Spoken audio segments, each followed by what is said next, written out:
Bueno, gracias le damos al Señor por su infinita bondad, por su amor, por su misericordia. Les extiendo a todos un cordial y caluroso bienvenida.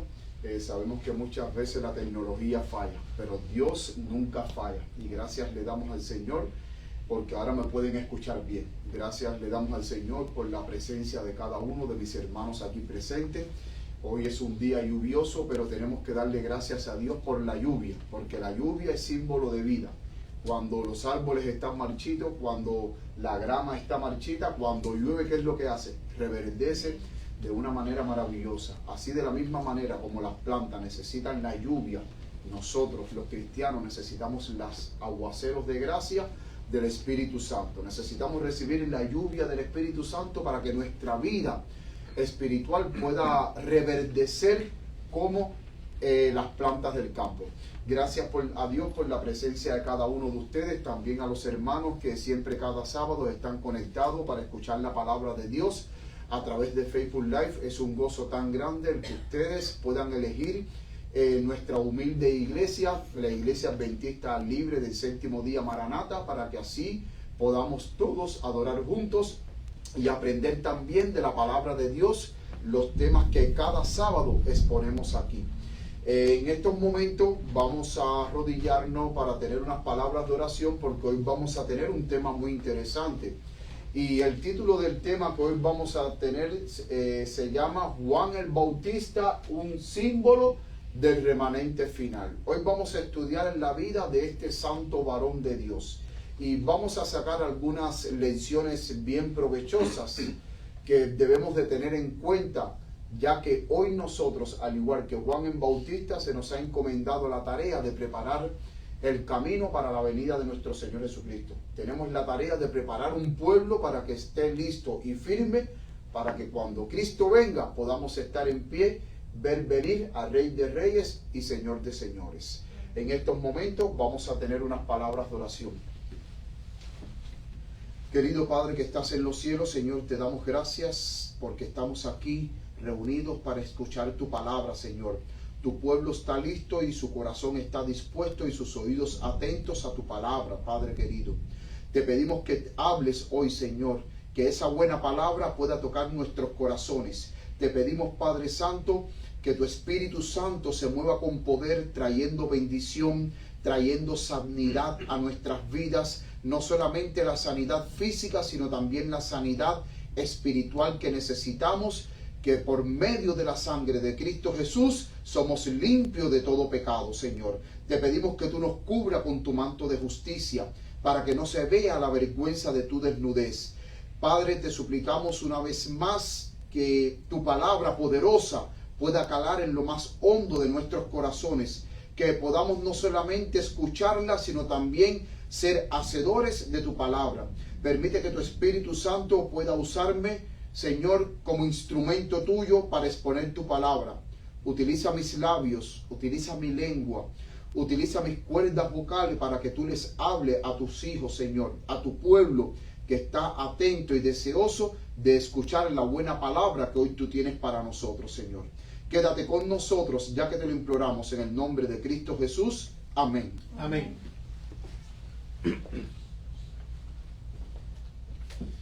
Mis queridos hermanos, como bien habíamos dicho, hoy vamos a estudiar acerca de la vida de Juan el Bautista, algo que debemos de tener presente a la hora de estudiar la vida de Juan el Bautista, ya que Juan el Bautista es un símbolo del remanente del tiempo del fin. Ahora, ¿quiénes son los remanentes del tiempo del fin? Los 144,000.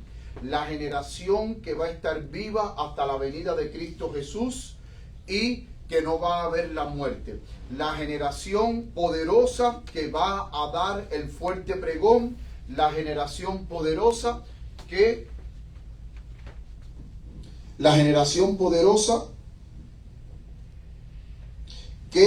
va a estar viva, como bien habíamos dicho, hasta la venida de nuestro Señor Jesucristo.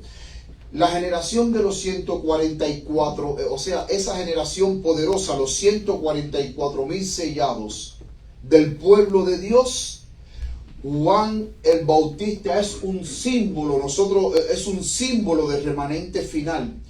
¿Por qué? Porque Juan el Bautista en su época, él tuvo que preparar el camino para el Señor. Él tuvo que preparar al pueblo para la venida de Cristo Jesús. Nosotros también como hijos de Dios necesitamos no solamente prepararnos nosotros, sino también preparar a un pueblo para la venida de nuestro Señor Jesucristo. Amén.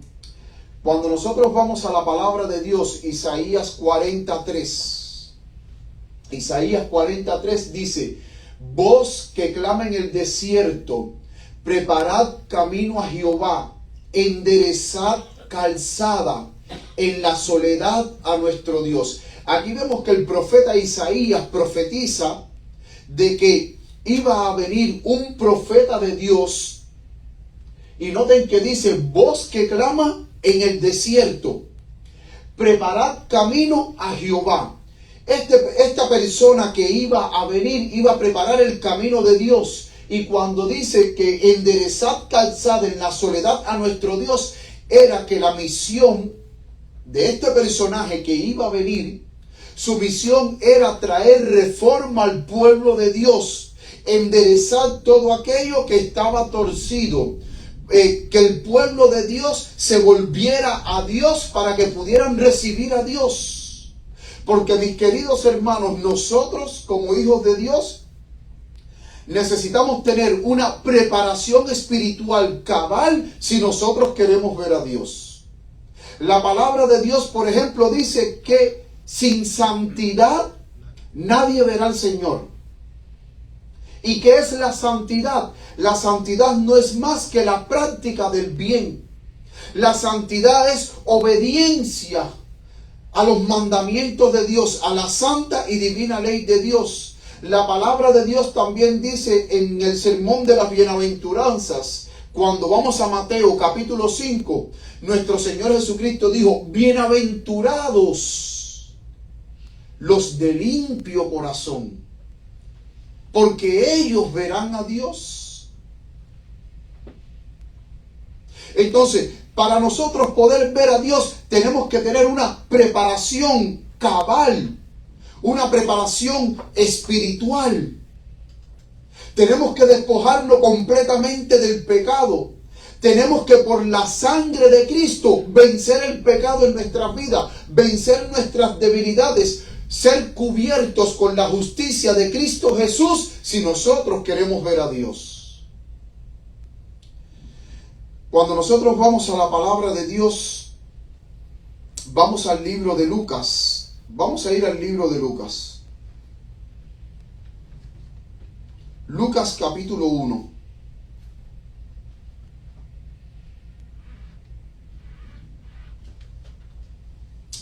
Vemos que en el libro de Lucas, en el capítulo 1,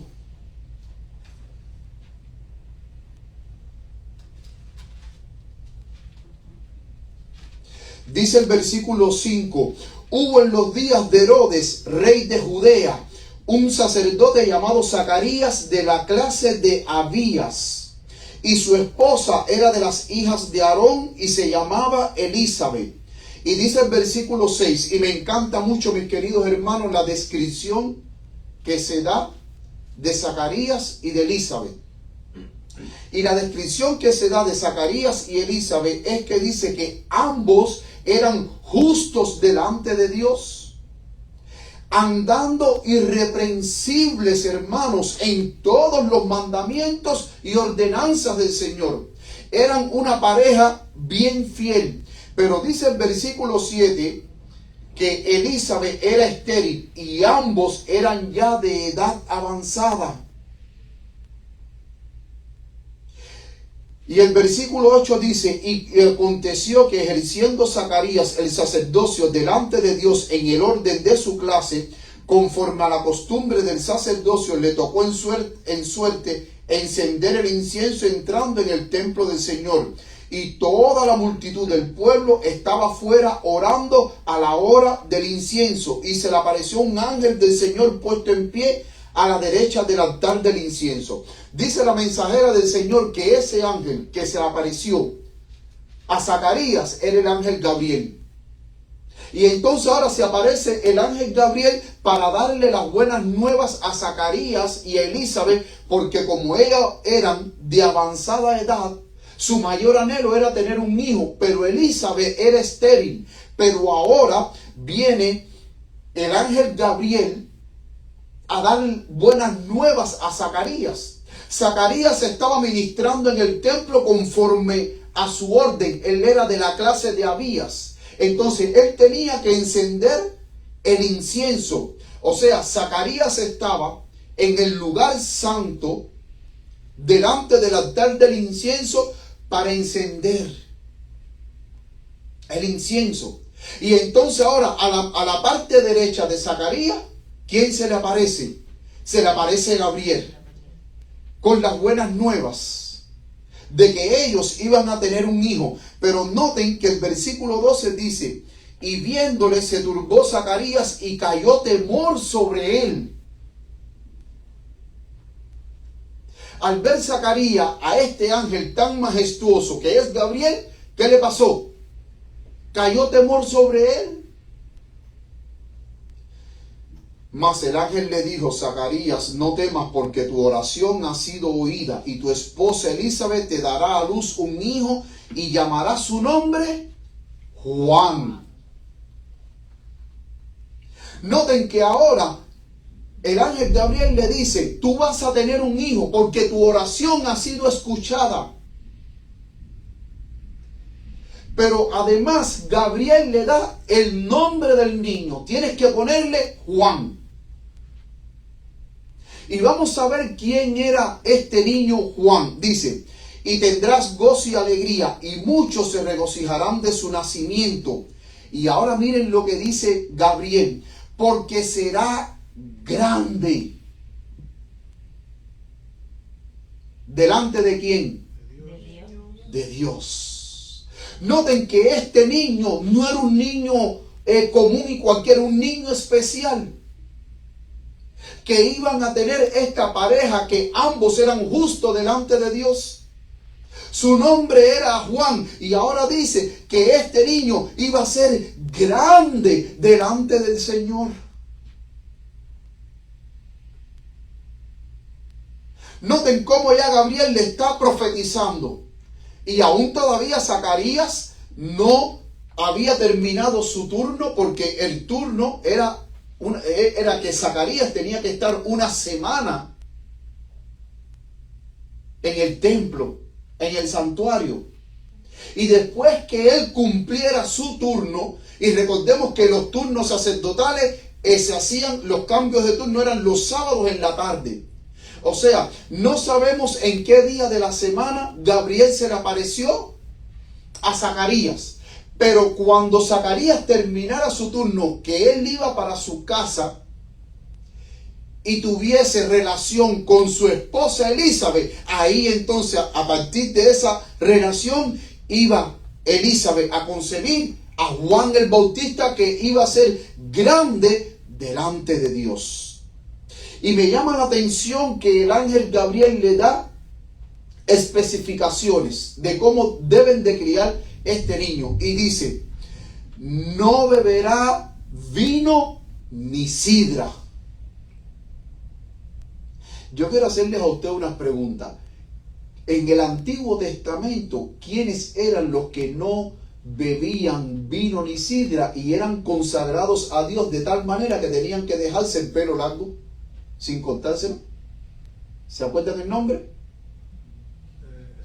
Los nazareos. En el voto de los nazareos, que hacían un voto de consagración a Dios, lo primero en su voto de consagración era que no podían beber vino ni sidra, hermanos. Y ahora aquí Gabriel dice: no puede beber vino ni puede beber sidra. Y dice: y será lleno del Espíritu Santo aún estando en el vientre de su madre. Noten qué niño tan especial iban a concebir Elizabeth y Zacarías.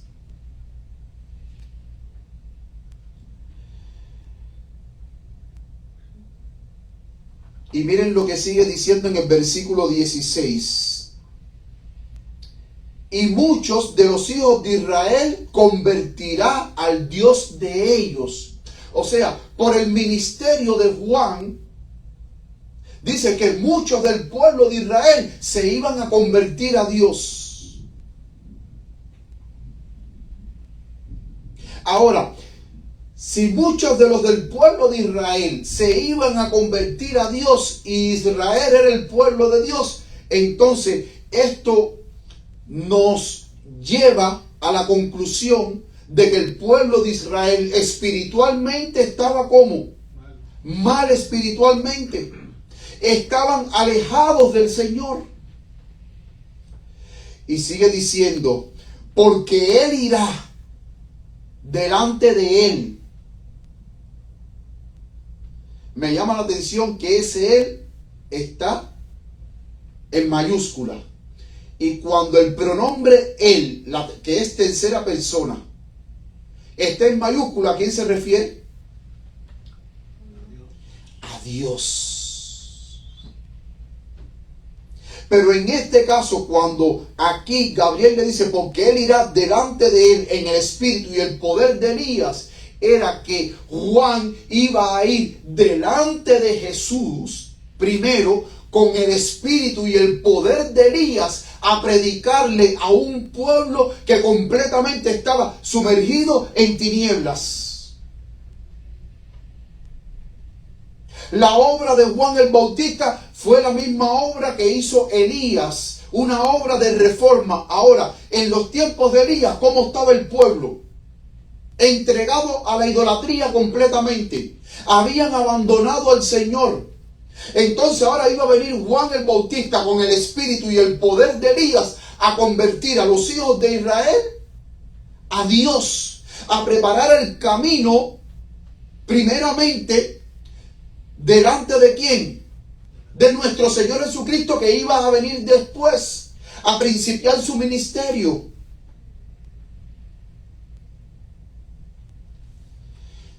Sigue diciendo, para hacer volver los corazones de los padres a los hijos y los desobedientes a la sabiduría de los justos, para preparar un pueblo dispuesto para el Señor. Y mis queridos hermanos, la misma obra de Juan el Bautista es la misma obra que hoy tienen los hijos de Dios, que estamos viviendo en la etapa final de la historia de este mundo. Nuestra misión no es solamente predicar el evangelio a aquellos que no conocen de Cristo Jesús y que están fuera del pueblo de Dios. Nuestra misión no solamente consiste en predicarles el evangelio a aquellos que están fuera del pueblo de Dios para que se preparen para el gran día del Señor, sino que también nuestra misión consiste en, dentro de la iglesia, preparar a un pueblo y hacer una reforma cabal para que aquellos profesos cristianos que dicen ser hijos de Dios también estén listos para recibir al Señor. Muchas veces el evangelismo nosotros lo concentramos hacia las personas de afuera. Y es verdad que nuestra misión es alcanzar a aquellos que no conocen a Cristo Jesús y que están alejados de Dios. Pero también nuestra misión es alcanzar a los que están dentro del pueblo de Dios, que dicen ser cristianos, que están bautizados, que sus nombres están en los libros de la iglesia, pero están alejados de Dios. Porque usted puede estar dentro de la iglesia, usted puede estar bautizado, usted puede participar en los programas de la iglesia y sin embargo su corazón está lejos de Dios.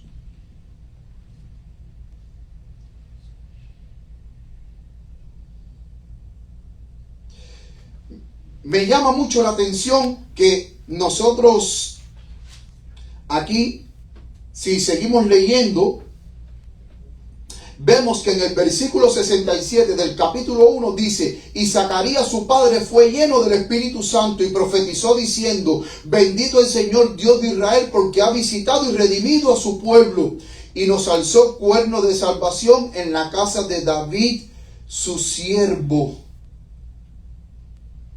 Y miren lo que dice diciendo Zacarías mientras estaba profetizando. Ahora hay en el versículo 76, miren lo que dice Zacarías de su propio hijo Juan el Bautista. Y tú, niño, profeta del Altísimo serás llamado. ¿Qué era lo que era Juan? Un profeta, pero dice, profeta del Altísimo serás llamado.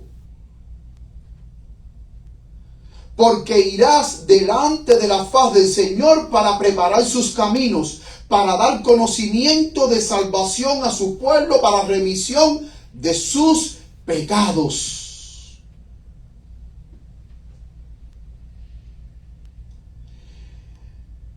Y dice el versículo 80 del capítulo 1, y el niño crecía y se fortalecía en espíritu, y estuvo en el desierto hasta el día en que se mostró a Israel.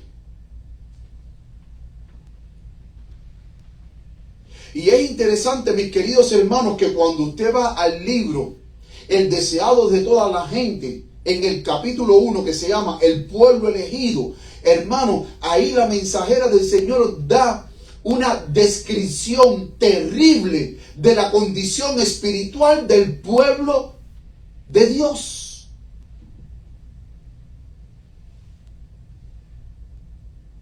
¿Y por qué entonces Juan el Bautista es un símbolo del remanente final? Porque Eclesiastés 1:9 dice que es lo que fue hecho, es lo que será. Y lo que ha sido hecho es lo que se hará. Lo que fue, será. Y lo que ha sido hecho, se hará. O sea, cuando nosotros conectamos la historia de Juan el Bautista, nos damos cuenta que lo que sucedió en el pasado volverá a suceder de nuevo ahora en el presente. Juan el Bautista entró en escena en un momento en que el pueblo estaba como espiritualmente mal. Dice la mensajera del Señor que el pueblo estaba sumergido en tinieblas. Y eso es una profecía del libro de Isaías. Vamos a Isaías capítulo 9, versículo 2. Miren lo que dice Isaías. Capítulo 9, versículo 2.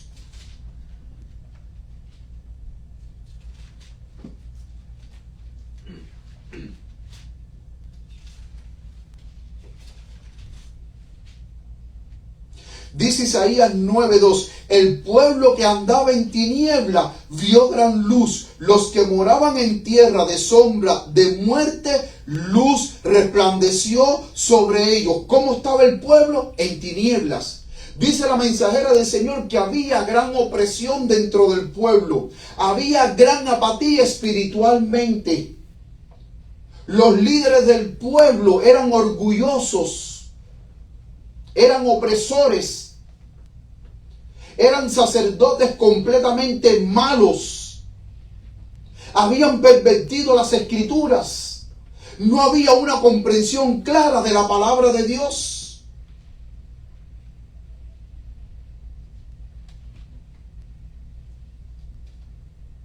Y sin embargo, cuando nosotros leemos en la palabra de Dios, el apóstol Pablo dice que no vendrá el Señor sin que antes venga ¿qué?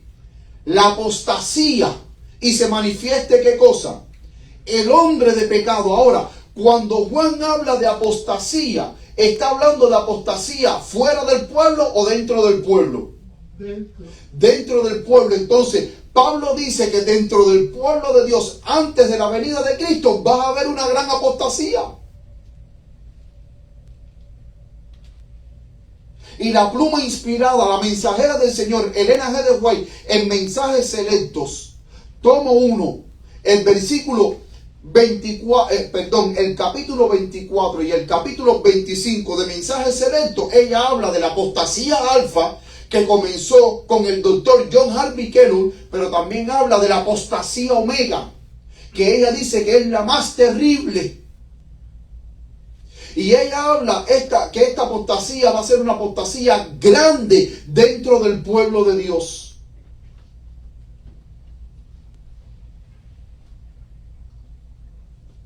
Y en medio de esta gran apostasía final que estamos viviendo, la obra que tuvo Juan el Bautista es la misma obra que tienen los siervos fieles de Dios.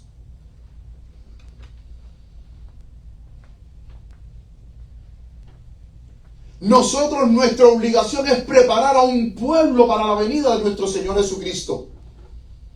No solamente llevar el evangelio a los que están afuera, sino a los que están adentro. También llevarle la palabra de Dios a los que están adentro del pueblo de Dios para que se reformen, para que abandonen sus pecados, para que abandonen su vida licenciosa de rebeldía y pecado contra Dios, para que se conviertan de sus pecados a Dios antes que venga el día malo de Jehová.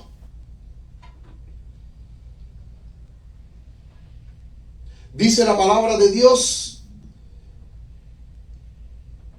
en Lucas que el niño crecía y se fortalecía.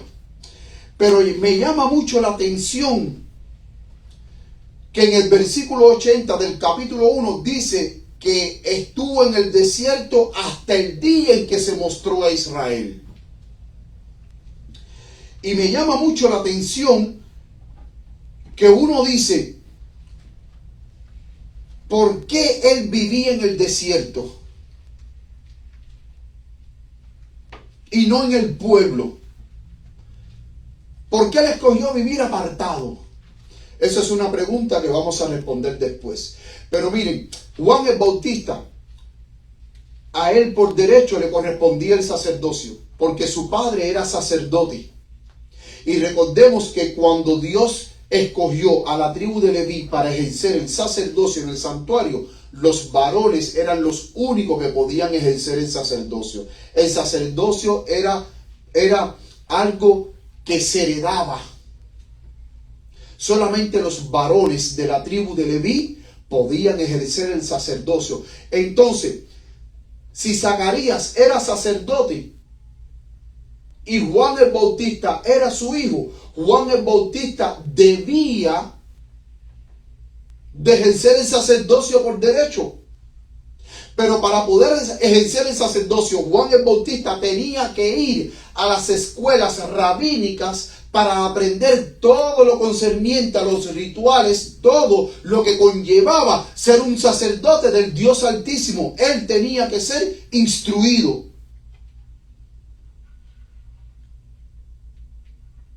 Pero la palabra de Dios dice que él estaba en el desierto hasta el día en que se mostró en Israel. Significa que él no hubo momento en su vida en que él fuese a las escuelas rabínicas para ser entrenado como sacerdote, para poder ser entrenado en la palabra de Dios y para poder ser entrenado en todos los rituales y todo lo que debía de hacer un sacerdote para ministrar en el santuario. Y dice la mensajera del Señor, deseado de todas las gentes, página 76, párrafo 2, dice: en el orden natural de las cosas, el hijo de Zacarías habría sido educado, ¿para qué? Para el sacerdocio. Le correspondía. Pero dice, pero la educación de las escuelas rabínicas le habría, ¿qué cosa? Arruinado para su obra. Dios no le envió a los maestros de teología para que aprendiese a interpretar las escrituras. Le llamó al desierto para que aprendiese de la naturaleza y del Dios de la naturaleza. Ahora, ¿por qué Juan el Bautista entonces vivía en el desierto? Porque el desierto era la escuela donde Juan el Bautista debía de aprender para la obra que él tenía que hacer.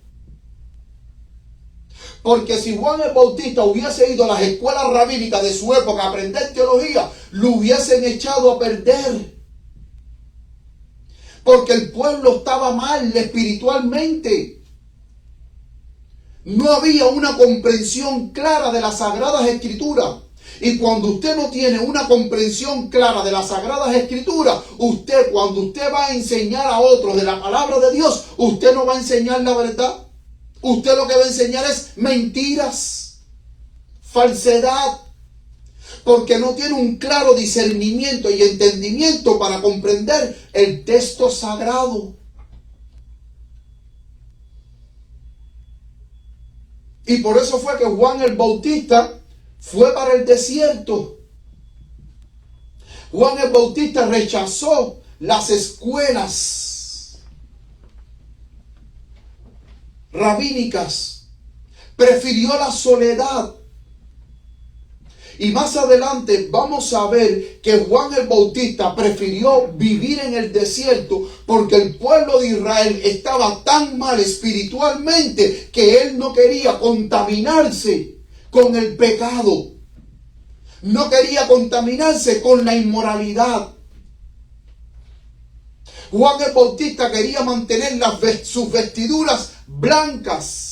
Y hoy nosotros como cristianos debemos de mantener nuestras vestiduras, hermanos, blancas delante de Dios. No podemos vivir contaminándonos con la inmoralidad, la impiedad y el pecado que hoy abunda en nuestra sociedad.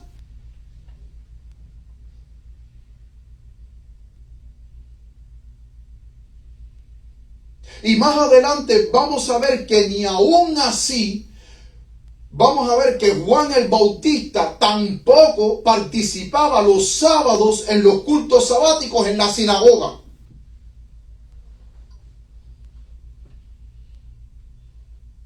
Él se propuso serle fiel a Dios, no participar de la corrupción, de la inmoralidad, del pecado. No, o sea, él prefirió la vida solitaria en el desierto, alejado de la impiedad, pero en esa vida solitaria en el desierto, él tenía a Dios. Él estaba separado de la impiedad. Y mis queridos hermanos, aquí hay una lección grande. Dios nos ha mandado a separarnos del pecado.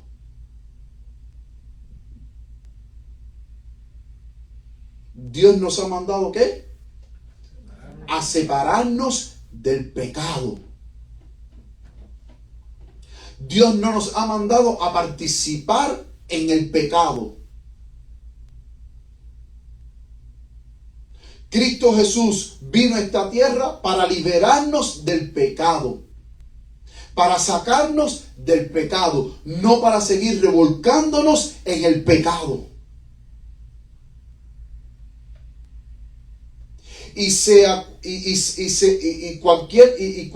Cualquier persona, o sea, cualquier cristiano, cualquier hijo de Dios que tenga un compromiso sólido y fiel con Dios, nunca va a ir a ningún lugar donde se diga adorar a Dios, cualquier iglesia que sea, que no ande conforme a la voluntad de Dios. Un hijo fiel y sincero nunca va a entrar ni a ir a esa iglesia. Juan el Bautista, y vamos a verlo más adelante, Juan el Bautista, él no participaba de los cultos sabáticos en las sinagogas. Sus cultos sabáticos él lo hacía en el desierto, donde él vivía.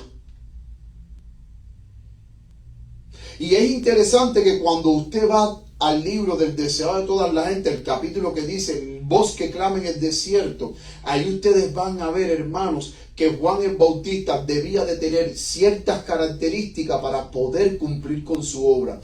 Tenía que ser un hombre fiel a Dios, tener una constitución física fuerte, una constitución mental fuerte. Tenía que aprender a sujetar los apetitos y las pasiones. Tenía que tener un claro discernimiento de la voluntad de Dios. Y estas disciplinas que él debía de adquirir, él las adquirió fuera de toda atmósfera, fuera de toda esfera de contaminación pecaminosa. Por eso fue que él eligió el desierto, para apartarse de la impiedad del pueblo elegido de Dios, pero que en ese entonces espiritualmente estaba completamente mal. Miren lo que dice la mensajera del Señor en el libro Mensajes Selectos, tomo 1, tomo 1, página 226, párrafo 3. Yo puse mensajes selectos tomo 2, no es en el tomo 2, rectifiqué y en el tomo 1. Página 226, párrafo 3, dice la mensajera del Señor: Dios exhorta a los que han estado llevando un yugo de origen humano a que rompan ese yugo. Es interesante que en el capítulo 24, que se llama la apostasía alfa, en el libro Mensajes Selectos, tomo 1, que ella ahí le está escribiendo a los médicos misioneros. Pero el principio es para todos, no solamente para los médicos misioneros. Ella dice: Dios exhorta a los que han estado llevando un yugo de origen humano a que rompan ese yugo y no sean más siervos cautivos de los hombres.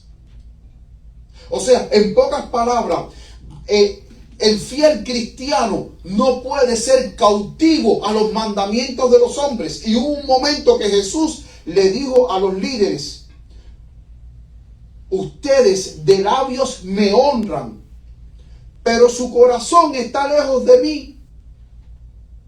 Y en otro momento Jesús dijo: bien invalidáis el mandamiento de Dios para seguir mandamientos de hombres. Y entonces ahora la mensajera del Señor nos dice que todo fiel cristiano que sea fiel al Señor tiene que romper con todo aquello que lo separe de Dios. Y no solamente todo aquello que lo separe de Dios, sino que aún, y en la época en que la mensajera del Señor escribió esto, ella lo escribió a adventistas, médicos misioneros, pero que ellos estaban actuando de acuerdo a la voluntad de sus líderes, pero los líderes estaban mal espiritualmente. Y ella dice: ustedes tienen que romper con todo yugo humano. O sea, en pocas palabras, a la institución a la cual tú perteneces, si esa institución no está representando a Dios correctamente, rompe. Porque Dios nos manda a adorarlo a Él en espíritu y en verdad. Dios no nos manda a adorarlo a Él en apostasía, ni con apostasía.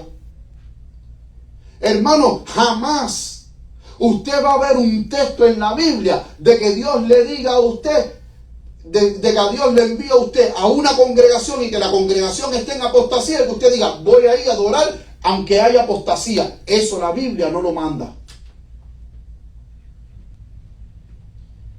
Juan el Bautista, que iba a venir con el espíritu y el poder de Elías, cuando usted estudia la vida de Elías, pregunto, ¿Elías adoraba con el pueblo? Él adoraba a Dios con el pueblo cada sábado. No lo adoraba. ¿Por qué? Porque el pueblo estaba sumergido en idolatría.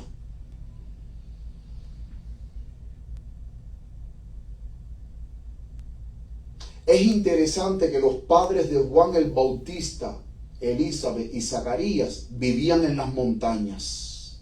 Si usted va al deseado de todas las gentes, el deseado de todas las gentes dice que Elizabeth y Zacarías vivían en las montañas. ¿Qué hay en las montañas? Árboles y más árboles. Cuando usted vive en las montañas es porque usted vive separado de la civilización. Y en las montañas lo único que usted ve es árboles, ríos, si hay algún río, y animales salvajes, si hay animales salvajes, no hay más nada. Y dice el deseado de toda la gente que Zacarías solamente bajaba de la montaña cuando le tocaba oficiar en el santuario una semana.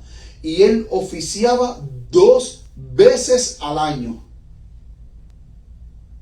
2 veces al año oficiaba él cuando le tocaba su turno. 2 veces al año. Tenía que estar una semana en el santuario. Significa que él estaba, si contamos 2 semanas de 7 días, él estaba 14 días en el santuario, y los demás días del año, ¿dónde estaba con su esposa? Retirado en las montañas. lejos de la impiedad.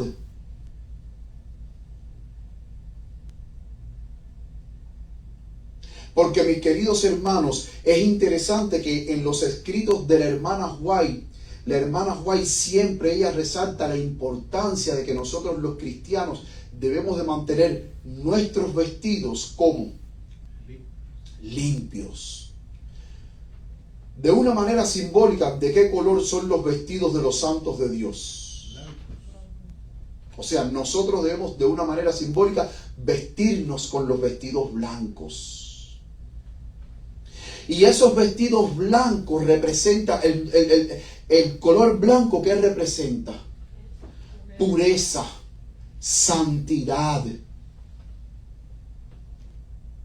Por eso es que cuando nosotros estudiábamos la justicia de Cristo y siempre utilizábamos los términos que dicen, usted debe ser cubierto con la justicia de Cristo, el manto de la justicia de Cristo. Ese manto es un manto blanco que representa pureza, santidad. Y es interesante que cuando usted va a la Biblia, tanto en el Antiguo Testamento como en el Nuevo Testamento, el concepto de santidad siempre es un concepto que implica que usted debe de ser limpio, pero al mismo tiempo tiene que estar separado.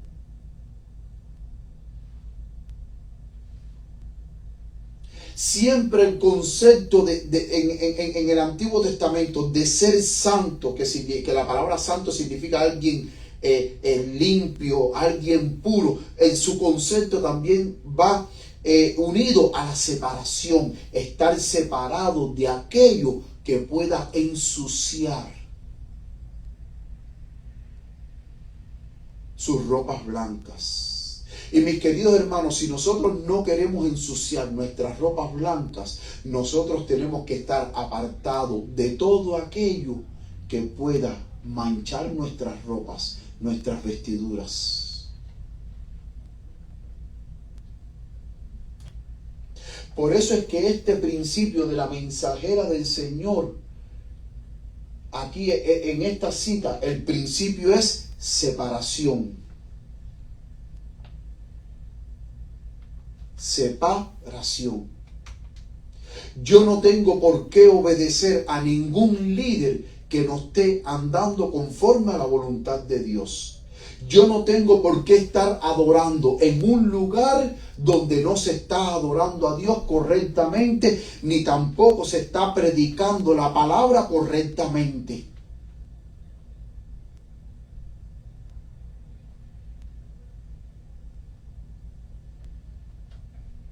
Por eso es que Juan el Bautista vivía en el desierto.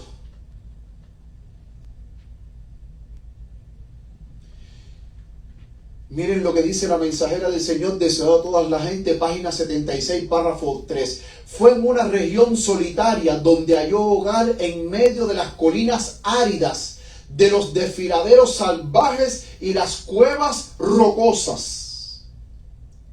Pero él mismo quiso dejar a un lado los goces y lujos de la vida y prefirió la severa disciplina del desierto.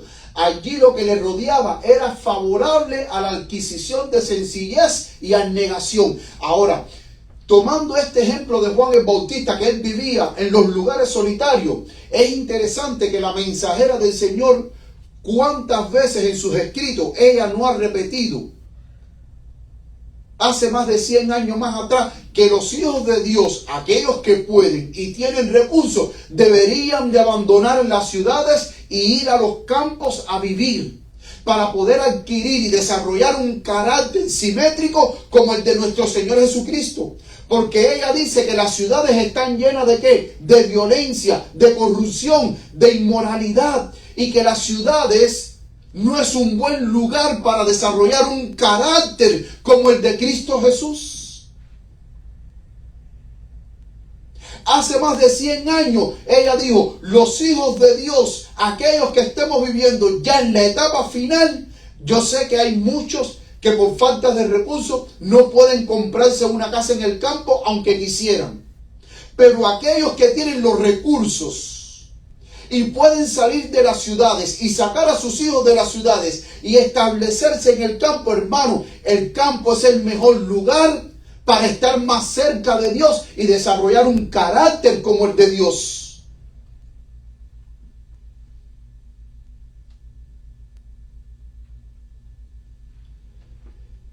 Sigue diciendo, no siendo interrumpido por los clamores del mundo, podía estudiar las lecciones de la naturaleza, de la revelación y de la providencia. Para él la soledad del desierto era una manera bienvenida de escapar de la sociedad en la cual, miren cómo era la sociedad de Juan el Bautista, las sospechas, la incredulidad y la impureza lo compenetraban. ¿Se dan cuenta el por qué él fue al desierto? Número 1, para poder estudiar la providencia de Dios. Rechazó las escuelas rabínicas, las escuelas de teología. No quería ser engañado con las falsas interpretaciones de los rabinos. Y número 2, porque quería escapar de la sospecha, la incredulidad y la impureza que reinaba en el pueblo de Israel. El pueblo elegido de Dios. En pocas palabras, la iglesia de Dios en la época de Juan el Bautista estaban mal delante del Señor, estaban alejados del Señor. Aunque hacían su servicio todos los sábados, leían la Torá, hacían las oraciones, hacían todo lo que tenían que hacer delante del Señor, ellos estaban lejos de Dios. Noten que me llama mucho la atención que cuando Isaías capítulo 9 versículo 2 dice que el pueblo que le resplandeció luz estaba en tinieblas. Si el pueblo de Dios estaba en tinieblas, entonces ¿quién era el que estaba al mando del pueblo de Dios? Satanás mismo. Entonces, el pueblo que Dios había tomado como posesión suya, como su especial tesoro, como la niña de sus ojos, ahora ese pueblo, ¿quién era el que lo estaba dirigiendo? ¿En manos de quién estaba ese pueblo? En manos de Satanás. La palabra de Dios en el libro de Oseas dice, tal es el sacerdote, así es el pueblo. Si los líderes están mal, si los sacerdotes estaban mal, ¿el pueblo estaba bien? No. El pueblo no puede estar bien. Porque cada vez que Jesús se enfrentaba a los líderes, ¿qué les decía? Hipócritas. Ustedes son de vuestro padre el diablo. Ustedes son sepulcros blanqueados que por fuera se muestran muy lindos, pero por dentro están llenos de huesos podridos. Ustedes son ciegos guiando a otros ciegos. Sigue diciendo, y la impureza lo compenetraba casi todo. Desconfiaba de su propia fuerza para resistir la tentación y huía del constante contacto con el pecado a fin de no perder el sentido de su excesiva pecaminosidad. Huía constantemente ¿de qué? Del contacto con el pecado.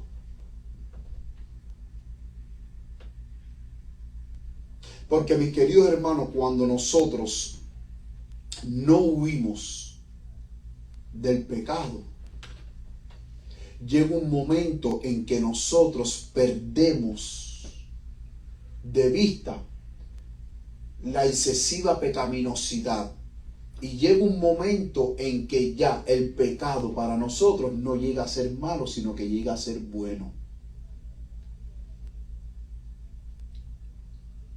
Y llega a ser como algo normal en nuestras vidas. De la misma manera en que Juan el Bautista era un hombre fiel a Dios, de tal manera que el mismo Jesucristo dijo, no hay nadie mayor profeta como Juan el Bautista.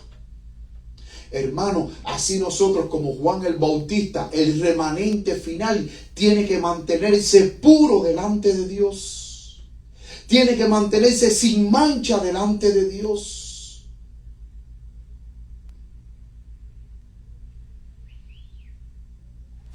Miren lo que dice esta otra cita.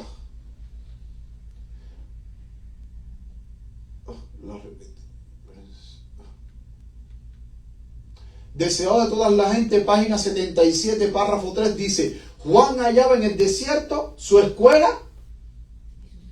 y su santuario. La pregunta es, ¿qué es el santuario? En el antiguo Israel, en el Antiguo Testamento, Dios mandó a construir un santuario. ¿Y la presencia de Dios dónde estaba?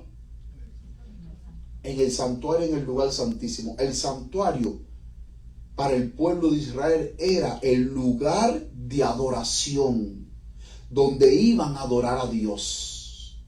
Entonces Juan en el desierto, él encontró su escuela y su santuario. O sea, en el desierto Juan adoraba a Dios. Juan adoraba a Dios. Noten que cuando Juan principia su ministerio, él sale, como dice el versículo 80, él dice, y estuvo en el desierto hasta el día que se mostró a Israel. Ya cuando llegó el momento exacto para principiar su ministerio, Juan se da a conocer al pueblo de Israel.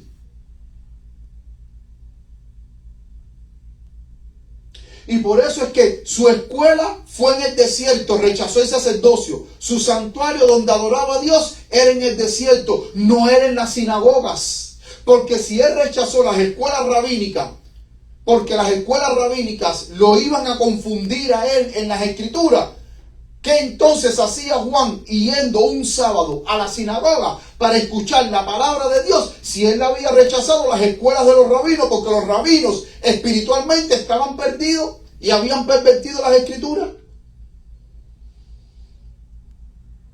¿Te das cuenta la importancia, mis queridos hermanos, de la pureza y la santidad delante de Dios? Que tenemos que cortar con todo aquello que desagrada a Dios, con todo aquello que sea pecado, tenemos que cortar. Sigue diciendo, el aspecto lóbrego y terrible de la naturaleza del desierto donde moraba. ¿Cómo era el aspecto? Lóbrego y qué más? Y terrible. De la naturaleza del desierto donde moraba, representaba vívidamente la condición de Israel. Entonces, ¿cómo era la condición de Israel? Lóbrego y terrible. La fructífera viña del Señor había llegado a ser un desierto desolado. Pero sobre el desierto los cielos se inclinaban brillantes y hermosos. Las oscuras nubes formadas por la tempestad estaban cruzadas por el arco iris de la promesa. Así también por encima de la degradación de Israel, mírenlo aquí, ¿cómo estaba Israel? Degradado.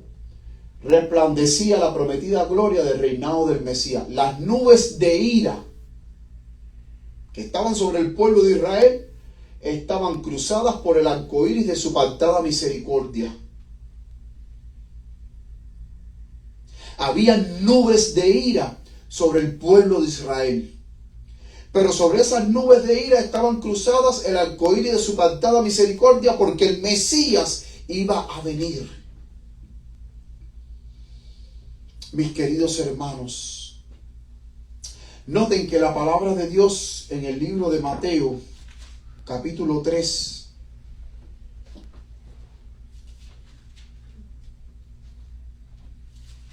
si vamos a la palabra de Dios, en el capítulo 3, versículo 1 dice, en aquellos días vino Juan el Bautista predicando.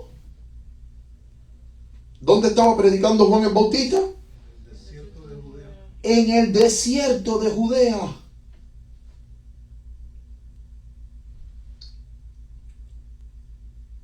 Y la pregunta es, ¿por qué no estaba en las ciudades? En la ciudad, o sea, dentro del pueblo.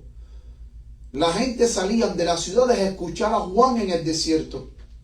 Sigue diciendo, y diciendo, arrepentidos porque el reino de los cielos se ha acercado, porque este es aquel de quien habló el profeta Isaías. Ahora, la profecía de Isaías, 600 años antes, la que leímos en Isaías capítulo 40, versículo 3, ahora él dice, porque este es aquel de quien habló el profeta Isaías diciendo, voz del que clama en el desierto, preparad el camino del Señor, enderezad sus sendas. Y Juan mismo tenía su vestidura de pelo de camello y un cinto de cuero alrededor de sus lomos, y su comida era langostas y miel silvestre. Entonces salía a él Jerusalén y toda Judea y toda la región de alrededor del Jordán, y eran bautizados por él en el Jordán, confesando sus pecados.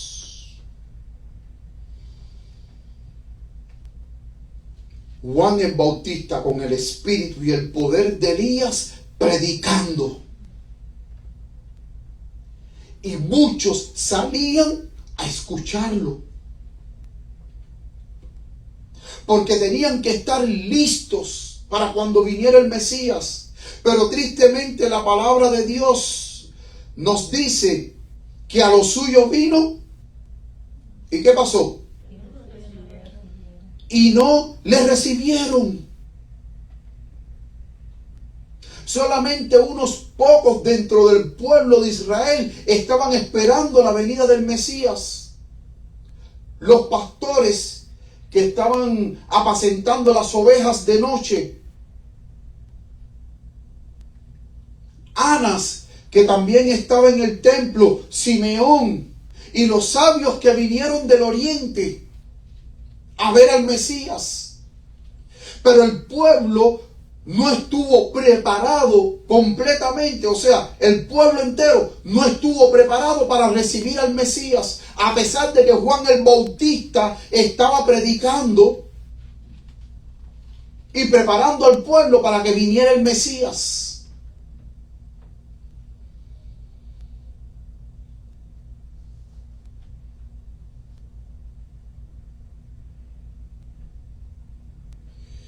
Mis queridos hermanos, nosotros hoy tenemos una labor solemne. Preparar un pueblo para la venida de Cristo Jesús. Amén. Hoy la condición del pueblo de Dios no es más favorable que la misma condición que tenía el pueblo de Israel. No.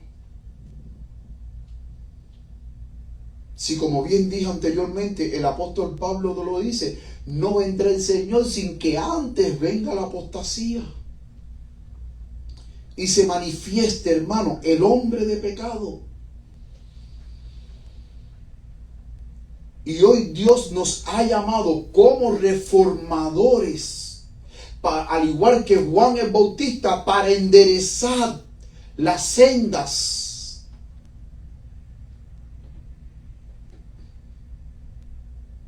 Y si nosotros debemos de enderezar las sendas, entonces, ¿cómo están las sendas? Torcidas. Y nuestra misión es enderezar aquello que se ha torcido. ¿Y qué es lo que se ha torcido? La palabra de Dios. Y al torcerse la palabra de Dios y no darle una correcta interpretación a la palabra de Dios, entonces tú tuerces el camino de Dios. Y ese camino por el cual tú empiezas a transitar torcido es un camino cuyo fin no es la vida, es la muerte eterna. Y Dios hoy nos ha llamado como atalayas fieles para levantar nuestra voz. No solamente levantar nuestra voz para predicar del amor de Cristo Jesús, sino también para señalar y para hablar y para alzar nuestra voz contra lo mal hecho y contra el pecado, porque el pecado no se puede tolerar. Cristo en sus días nunca toleró el pecado. Cristo llamaba el pecado por su nombre.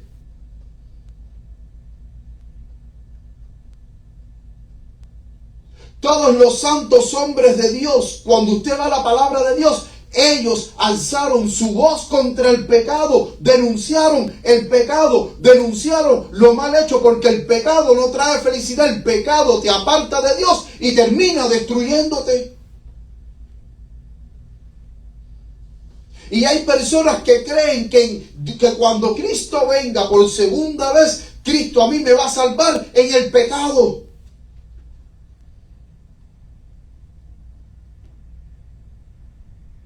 Pero los 144,000, la última generación, el ejército de Dios que va a estar vivo hasta la venida de Cristo Jesús, que tendrán el sello de Dios en su frente, permanecerán con sus vestiduras blancas y sin manchas, porque por la sangre de Cristo Jesús y el poder de Jesús habrán vencido el pecado. No estarán gozándose en el pecado, no estarán practicando el pecado. Por la sangre de Cristo van a vivir en pureza y en santidad, de tal manera que cuando venga el día malo y grande de Jehová, como dice el libro de Apocalipsis en el capítulo 6, cuando usted va al capítulo 6, los últimos versículos que hablan de las cosas terribles que van a venir sobre este mundo, vemos que en el capítulo 6 se hace una pregunta. Y la pregunta que se hace en el versículo 17 dice, Apocalipsis 6, 17, porque el gran día de su ira ha llegado, ¿y quién podrá sostenerse en pie?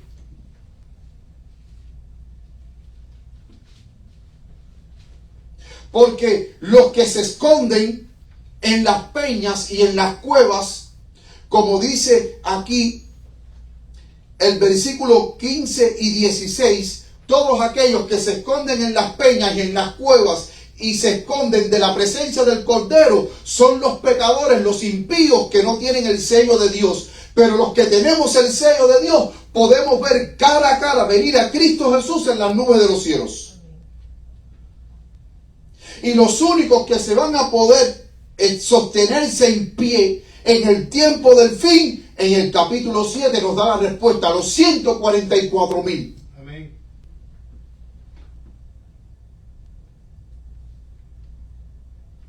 La última generación santa de Dios, que va a enfrentar las escenas más terribles que jamás hayan venido sobre la tierra, pero serán protegidos porque tienen el sello de Dios.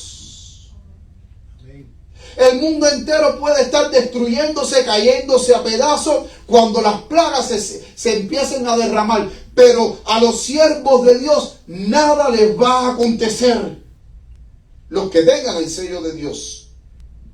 Ni una plaga los va a tocar. Ni un cabello de sus cabezas se les va a caer. Porque tienen el sello de Dios y están protegidos por Dios.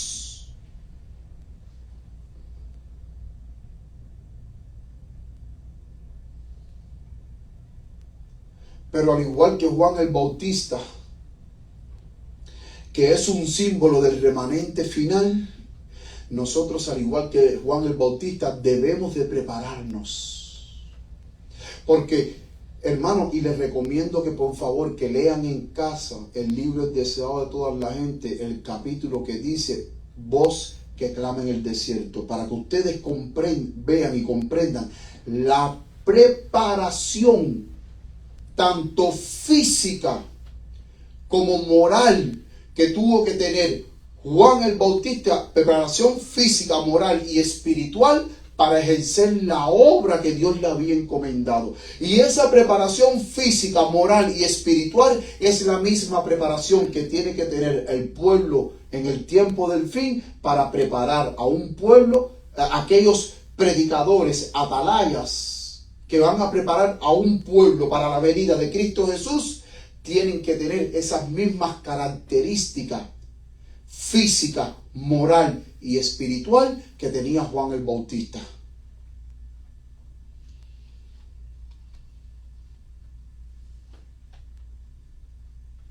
tienen que tener esas mismas características.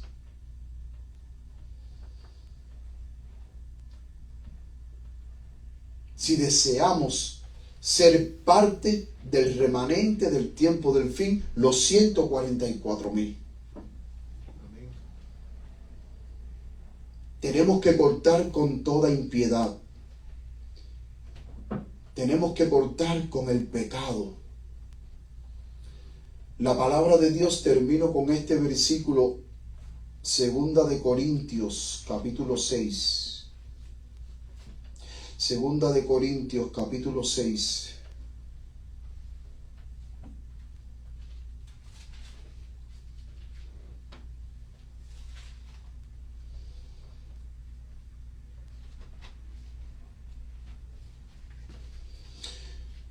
El versículo 14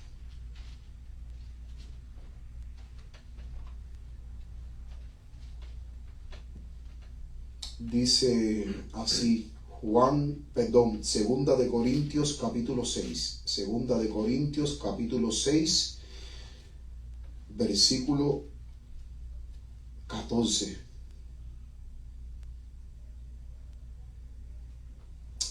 Dice, no os unáis en yugo desigual.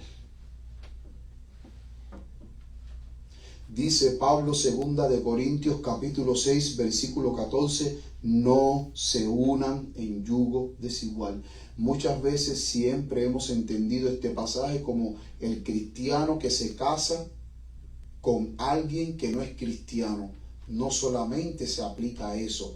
Dice, no os unáis en yugo desigual con los incrédulos, porque qué compañerismo tiene la justicia con la injusticia, y qué comunión la luz con las tinieblas.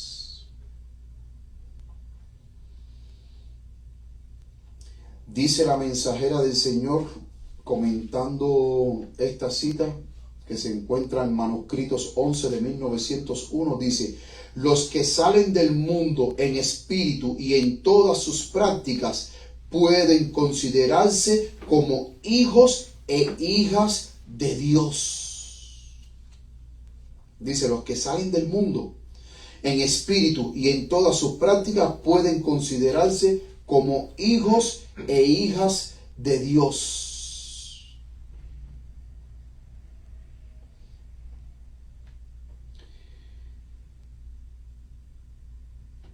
Y mis queridos hermanos, cuando el apóstol Pablo y dice que no debemos unirnos en yugo desigual con los incrédulos, la palabra que se usa ahí en griego es apistos. Apistos significa infieles.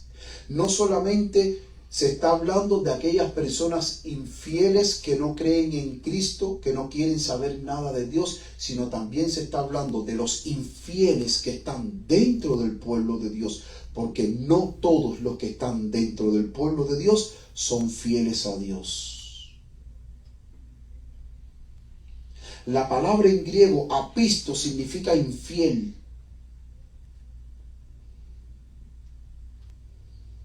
Y por eso es que entonces ahora Pablo dice, ¿qué compañerismo tiene el cristiano fiel? ¿Qué compañerismo puede tener el cristiano fiel con un cristiano que sea infiel? ¿Qué compañerismo tiene el cristiano fiel que está en la luz con el cristiano infiel que está en tinieblas?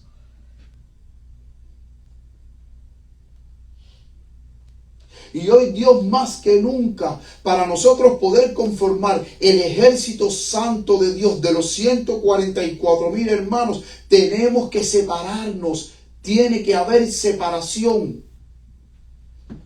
Lo santo de lo inmundo.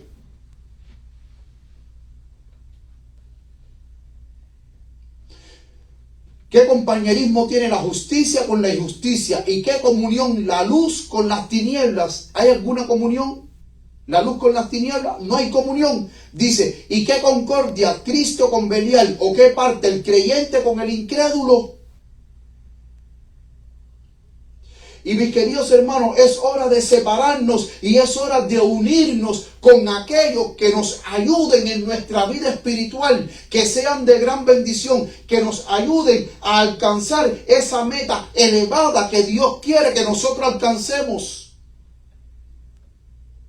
Es hora de unirnos con aquellos cristianos que son fieles en las Escrituras, fieles en las prácticas de Dios.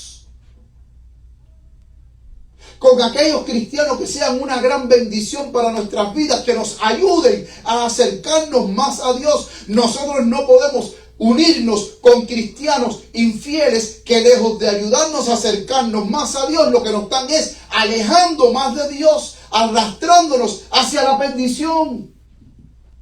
Juan el Bautista no se dejó arrastrar a la perdición porque se separó. Porque el pueblo de Israel estaba mal y por eso prefirió irse al desierto. Si él se hubiera quedado en la ciudad y él hubiera recibido la instrucción rabínica, mis queridos hermanos, Juan el Bautista hubiese estado completamente descalificado para la obra de Dios. Pero tuvo que separarse para poder cumplir el propósito de Dios. Porque el pueblo de Israel está mal y aún así, los discípulos que tenía Juan el Bautista, ¿qué hizo Juan el Bautista? Los discípulos de Juan el Bautista, él no los mandó para las instituciones religiosas de su época. Sus discípulos que seguían a Juan el Bautista, ¿qué hizo? Juan el Bautista les dijo, sigan al Cordero de Dios. ¿Por qué? Porque Jesús es el camino, la verdad y la vida. Si Juan el Bautista hubiese mandado sus discípulos a que se integraran a las instituciones religiosas de su época, se hubieran perdido. Pero como andaban con Juan el Bautista y Juan el Bautista sabía que la institución religiosa de sus días estaba completamente mal, sus discípulos, él les dijo, él es el Cordero de Dios, síganlo a él. Porque él es la verdad, él es la luz. Y nosotros como cristianos tenemos que reunirnos con aquellos que son luces. Nosotros no nos podemos reunir con aquellos que son tinieblas y que pueden apartarnos de Dios.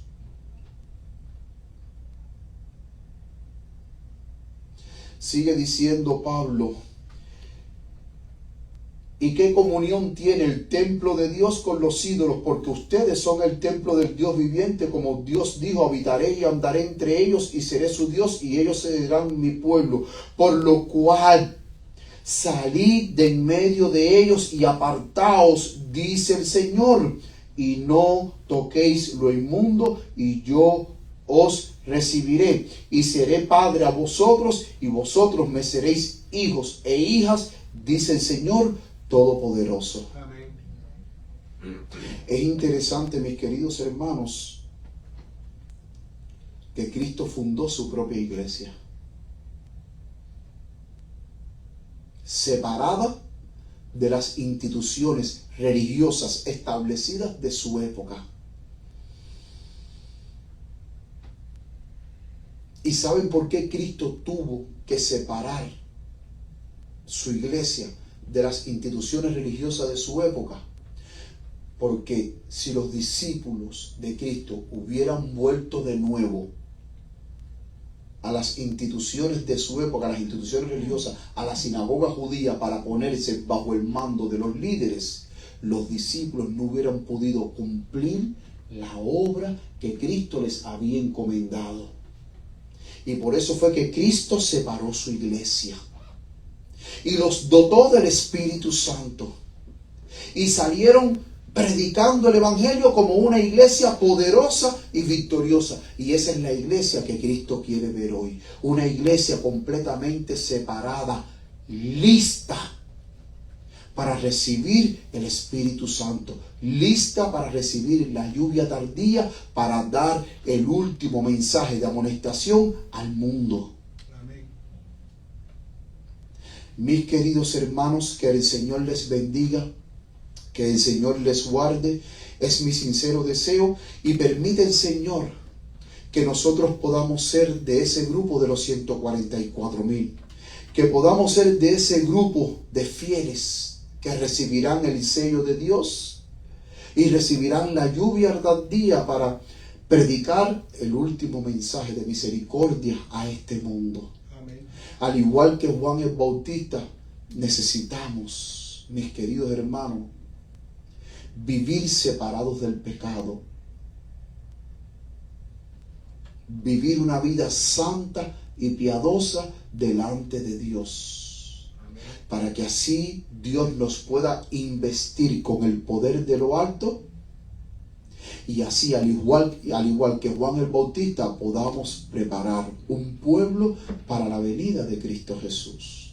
En los tiempos de Juan el Bautista el pueblo de Dios estaba mal. Hoy estamos viviendo en una época donde el pueblo de Dios espiritualmente no está bien. Y hoy nosotros nos corresponde hacer los preparativos que tengamos que hacer para que así podamos ser del grupo de los sellados. Que el Señor les bendiga, que el Señor les guarde, y ahora todos puestos de pie vamos a cantar el himno final.